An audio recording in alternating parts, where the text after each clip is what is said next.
ನಮಸ್ಕಾರ ಸ್ನೇಹಿತರೆ. ಇವತ್ತು ತುಂಬ ಕಡಿಮೆ ಪದಾರ್ಥಗಳನ್ನು ಬಳಸಿ ನಾವು ಕೇವಲ 10 ನಿಮಿಷದಲ್ಲಿ ಹೆಲ್ದಿಯಾಗಿ ಮತ್ತು ರುಚಿಯಾದ ಕಡಲೆಬೇಳೆ ವಡೆ ಮಾಡೋಣ ಬನ್ನಿ. ನಾನು ಏನಕ್ಕೆ ಹೆಲ್ದಿ ಹೇಳಿದೆ ಅಂದರೆ ಇದರಲ್ಲಿ ನಾನು ಸಬ್ಬಕ್ಕಿ ಸೊಪ್ಪು ಮತ್ತು ನುಗ್ಗೆಕಾಯಿ ಸೊಪ್ಪನ್ನ ಸೇರಿಸ್ತಾ ಇದ್ದೀನಿ. ಸಾಮಾನ್ಯವಾಗಿ ಮಕ್ಕಳು ಸೊಪ್ಪುಗಳನ್ನು ಇಷ್ಟಪಡೋದಿಲ್ಲ, ಆದರೆ ನಾವು ಈ ರೀತಿ ಮಾಡಿಕೊಡೋದ್ರಿಂದ ಅವರು ತುಂಬ ಇಷ್ಟಪಟ್ಟು ತಿಂತಾರೆ. ಬನ್ನಿ, ಈಗ ನಾವು ಹೇಗೆ ಹೊರಗಡೆ ಕ್ರಿಸ್ಪಿ ಹಾಗೂ ಒಳಗಡೆ ಸಾಫ್ಟ್ ಆಗಿರುತ್ತೆ ಅನ್ನೋದನ್ನು ಒಂದು ಟಿಪ್ಸ್ ಮೂಲಕ ನಿಮಗೆ ತಿಳಿಸ್ಕೊಡ್ತೀನಿ. ನೋಡಿ ಎಷ್ಟು ಕ್ರಿಸ್ಪಿಯಾಗಿದೆ ಹೊರಗಡೆ ಹಾಗೂ ಒಳಗಡೆ ಅಷ್ಟೇ ಸಾಫ್ಟ್ ಆಗಿದೆ. ಬನ್ನಿ ಹೇಗೆ ಮಾಡೋದು ಅಂತ ತಿಳ್ಕೊಳ್ಳೋಣ. ಸ್ನೇಹಿತರೆ, ಇಲ್ಲಿ ನಾನು 1/4 kg ಕಡಲೆಬೇಳೆ ತೊಗೊಂಡಿದ್ದೀನಿ.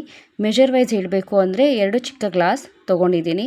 ಇದನ್ನು ನಾವು 4 ಗಂಟೆಗಳ ಕಾಲ ನೆನೆಸಿಡಬೇಕು. ಆನಂತರವೇ ನಾವು ಇದನ್ನು ಮಿಕ್ಸಿಗೆ ಹಾಕಬೇಕು. ಇದನ್ನು ಈಗ ನಾವು ರುಬ್ಕೊಳ್ಳೋವಾಗ ಏನು ಅಂದರೆ ಇದಕ್ಕೆ ನೀವು ಹೆಚ್ಚು ನೀರನ್ನು ಸೇರಿಸಬೇಡಿ ಹಾಗೂ ಇದನ್ನು ತರಿಯಾಗಿ ರುಬ್ಕೋಬೇಕು. ತುಂಬ ಫೈನ್ ಪೇಸ್ಟಾಗಿ ರುಬ್ಕೋಬೇಡಿ. ವಡೆ ತಿನ್ನಬೇಕಾದ್ರೆ ಅಲ್ಲಲ್ಲಿ ಒಂದು ಕಡಲೆಬೇಳೆ ಸಿಗುತ್ತೆ, ಅದು ತುಂಬ ಚೆನ್ನಾಗಿರುತ್ತೆ. ತಿನ್ನಬೇಕಾದ್ರೆ ರುಚಿನೂ ಚೆನ್ನಾಗಿ ಕೊಡುತ್ತೆ. ಈಗ ನಾನು ಸಣ್ಣದಾಗಿ ಹಚ್ಚಿಟ್ಟಿರುವ 2 ಈರುಳ್ಳಿಯನ್ನು ಸೇರಿಸ್ತಾ ಇದ್ದೀನಿ. ಜೊತೆಗೆ ಒಂದು 10 ಮೆಣಸಿನ್ಕಾಯಿನ ಸೇರಿಸ್ತಾ ಇದ್ದೀನಿ. ಒಂದು ಹಿಡಿ ಸಬ್ಬಕ್ಕಿ ಸೊಪ್ಪನ್ನು ಸಹ ಸೇರಿಸ್ತಾ ಇದ್ದೀನಿ ಹಾಗೂ ಒಂದು ಹಿಡಿ ನುಗ್ಗೆಕಾಯಿ ಸೊಪ್ಪನ್ನು ಸಹ ನಾವು ಇಲ್ಲಿ ಸೇರಿಸೋಣ. ಈಗ ರುಬ್ಕೊಂಡಿರೋ ಕಡಲೆಬೇಳೆ ಪೇಸ್ಟ್ಗೆ ನಾವು ರುಚಿಗೆ ತಕ್ಕಷ್ಟು ಉಪ್ಪನ್ನು ಸೇರಿಸ್ಕೊತಾ ಇದ್ದೀನಿ. ನೀವು ಅಷ್ಟೇ, ನಿಮಗೆ ಎಷ್ಟು ರುಚಿಗೆ ಬೇಕೋ ಅಷ್ಟು ಸೇರಿಸ್ಕೊಳ್ಳಿ. ಹಾಗೂ ಖಾರಕ್ಕೆ 10 ಹಸಿ ಮೆಣಸಿನ್ಕಾಯಿನ ನಾನು ಚಿಕ್ಕದಾಗಿ ಕಟ್ ಮಾಡಿಕೊಂಡು ಸೇರಿಸ್ತಾ ಇದ್ದೀನಿ. ಹಾಗೂ ಈರುಳ್ಳಿಯನ್ನು ಸಹ ಇಲ್ಲಿ ಸೇರಿಸ್ಕೊತಾ ಇದ್ದೀನಿ. ಇಲ್ಲಿ ನಿಮಗೆ ಎಷ್ಟು ಉಪ್ಪು ಖಾರ ಬೇಕೋ ಅಷ್ಟನ್ನು ನೀವು ಸೇರಿಸ್ಕೊಳ್ಳಿ, ನಿಮ್ಮ ರುಚಿಗೆ ತಕ್ಕಷ್ಟು. ನಿಮಗೆ ಖಾರ ಕಮ್ಮಿ ಬೇಕು ಅಂದರೆ ಮೆಣಸಿನ್ಕಾಯಿನ ಸ್ವಲ್ಪ ಕಮ್ಮಿ ಹಾಕ್ಕೋಬೋದು.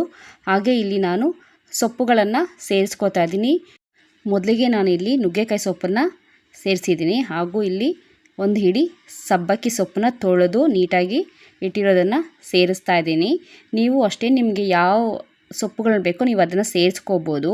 ಇದನ್ನು ನಾವು ಚೆನ್ನಾಗಿ ಕಲಿಸ್ಕೊಡೋಣ. ನೋಡಿ, ಈ ರೀತಿಯಾಗಿ ನೀವು ಎಲ್ಲದನ್ನು ಮಿಕ್ಸ್ ಮಾಡಬೇಕು.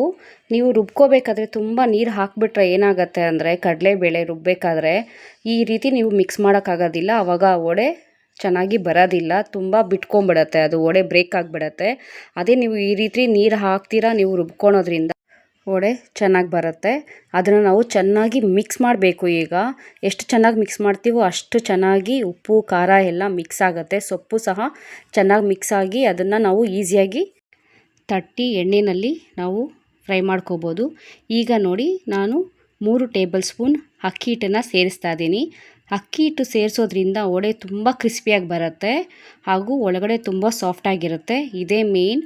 ಇದನ್ನು ಮಿಕ್ಸ್ ಮಾಡದೆ ಕೊನೆಯಲ್ಲಿ ಸೇರಿಸ್ಕೊಂಡು ಅದನ್ನು ಚೆನ್ನಾಗಿ ಮತ್ತೊಂದು ಬಾರಿ ಮಿಕ್ಸ್ ಮಾಡ್ಕೊಳ್ಳಿ. ಹಾಗೂ ಈಗ ನಿಮಗೇನಾದರೂ ಉಪ್ಪು ಬೇಕು ಅಂದರೆ ನೀವು ಒಂದ್ಸರಿ ಟೇಸ್ಟ್ ಮಾಡ್ಕೊಳ್ಳಿ. ಹಾಗೂ ಖಾರನೂ ಅಷ್ಟೇ, ಬೇಕು ಅಂದಾಗ ನೀವು ಈಗಲೇ ಮಿಕ್ಸ್ ಮಾಡ್ಕೋಬೋದು. ಈಗ ನನಗೆ ಉಪ್ಪು ಖಾರ ಕರೆಕ್ಟಾಗಿದೆ. ಈಗ ವಡೆ ಫ್ರೈ ಮಾಡ್ಕೊಳ್ಳೋಕ್ಕೆ ಒಂದು ಬಾಣಲಿ ಇಟ್ಟು ಅದಕ್ಕೆ ನಾವು ಬೇಕಾದಷ್ಟು ಎಣ್ಣೆನ ಸೇರಿಸ್ಕೊಳ್ಳೋಣ. ನೋಡಿ, ಈಗ ನಾನು ಹೇಳಿದೆ ಅಲ್ವ ನೀರು ಯಾಕೆ ಸೇರಿಸ್ಬೇಡಿ ಅಂದರೆ, ಈ ಥರ ನಾವು ಹಿಟ್ಟು ತೊಗೊಂಡಾಗ ಮಿಕ್ಸ್ ಮಾಡಿರೋ ಹಿಟ್ಟು ಕೈಗೆ ಅಂಟ್ಕೋಬಾರ್ದು ಹಾಗೂ ನೀಟಾಗಿ ಅದು ಸ್ಪ್ರೆಡ್ ಆಗಬೇಕು. ಈಗ ನಾವು ನೀರು ಏನಾದರೂ ಹೆಚ್ಚು ಸೇರಿಸ್ಬಿಟ್ರೆ ಅದು ನೀಟಾಗಿ ಕೈಗೆ ಮೆತ್ಕೊಂಡ್ಬಿಡುತ್ತೆ. ಆವಾಗ ನಾವು ವಡೆನ ಎಣ್ಣೆಯಲ್ಲಿ ಸೇರ್ಸೋಕ್ಕಾಗೋದಿಲ್ಲ, ಫ್ರೈ ಮಾಡೋಕ್ಕಾಗಲ್ಲ. ನೋಡಿ ಎಷ್ಟು ಚೆನ್ನಾಗಿ ಬಾಲ್ ರೊಟೇಟ್ ಆಗ್ತಾಯಿದೆ, ನಾವು ಕೈಗೆ ಅಂಟ್ಕೊಳ್ಳೋದಿಲ್ಲ. ನೋಡಿ, ಈ ಥರ ನೀಟಾಗಿ ಪ್ರೆಸ್ ಮಾಡಿ ಚಿಕ್ಕದಾಗಿ ಒಂದು ಪ್ರೆಸ್ ಕೊಟ್ಟರೆ ಸಾಕು, ವಡೆ ಶೇಪ್ ಬಂದುಬಿಡುತ್ತೆ. ಈಗ ಕಾದಿರೋ ಎಣ್ಣೆಗೆ ನಾವು ವಡೆನ ಮಾಡಿ ಒಂದೊಂದೇ ಬಿಡೋಣ. ಈಗ ಎಣ್ಣೆ ಮೀಡಿಯಮ್ ಫ್ಲೇಮಲ್ಲಿಟ್ಟು ನಾವು ಚೆನ್ನಾಗಿ ಕಾದಿರಬೇಕು ಎಣ್ಣೆ. ಸಿಮ್ಮಲ್ಲಂತೂ ಈಗ ಇಡಬೇಡಿ, ಯಾಕಂದರೆ ಸಿಮ್ಮಲ್ಲಿಟ್ಟರೆ ಎಣ್ಣೆ ವಡೆನೇ ಹೀರ್ಕೊಂಬಿಡತ್ತೆ. ಸೊ ಅದು ಜಾಸ್ತಿ ಕನ್ಸ್ಯೂಮ್ ಮಾಡುತ್ತೆ ಎಣ್ಣೆನ. ಅದಕ್ಕೆ ನೀವು ಸಿಮ್ಮಲ್ಲಿಟ್ಟು ಫ್ರೈ ಮಾಡಿಬಿಡಿ ಯಾವುದೇ ಆಗಲಿ. ಈಗ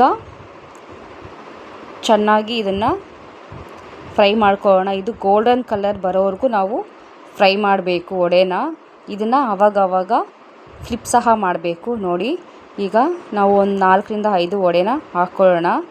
ಈಗ ನೋಡಿ ಎಷ್ಟು ಚೆನ್ನಾಗಿ ಕಲರ್ ಚೇಂಜ್ ಆಗಿದೆ.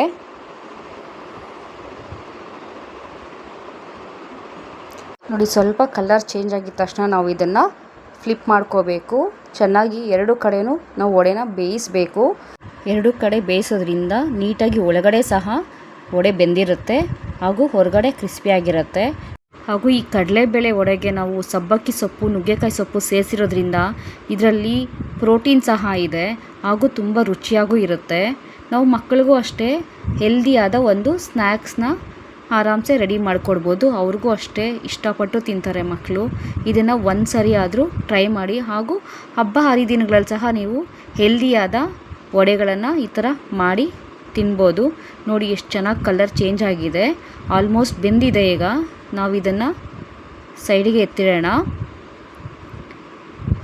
ಇಲ್ಲಾಂದರೆ ತುಂಬ ರೋಸ್ಟ್ ಆಗಿಬಿಡತ್ತೆ. ಇದನ್ನು ನಾವು ಟೀ ಜೊತೆಗೆ ಹಾಗೂ ಕಾಫಿ ಜೊತೆಗೆ ಈವ್ನಿಂಗಲ್ಲಿ ಒಳ್ಳೆ ಕಾಂಬಿನೇಷನು. ಇದನ್ನು ನೀವು ತಪ್ಪದೇ ಟ್ರೈ ಮಾಡಿ. ನೋಡಿ ಎಷ್ಟು ಚೆನ್ನಾಗಿ ಕಲರ್ಫುಲ್ಲಾಗಿದೆ ಹಾಗೂ ಅಷ್ಟೇ ಹೆಲ್ದಿಯಾಗಿದೆ. ನೋಡಿ ಈಗ ವಡೆ ರೆಡಿಯಾಗಿದೆ. ಎಷ್ಟು ಚೆನ್ನಾಗಿ ಮೇಲೆ ಕ್ರಿಸ್ಪಿ, ಒಳಗಡೆ ಅಷ್ಟೇ ಸಾಫ್ಟಾಗಿದೆ.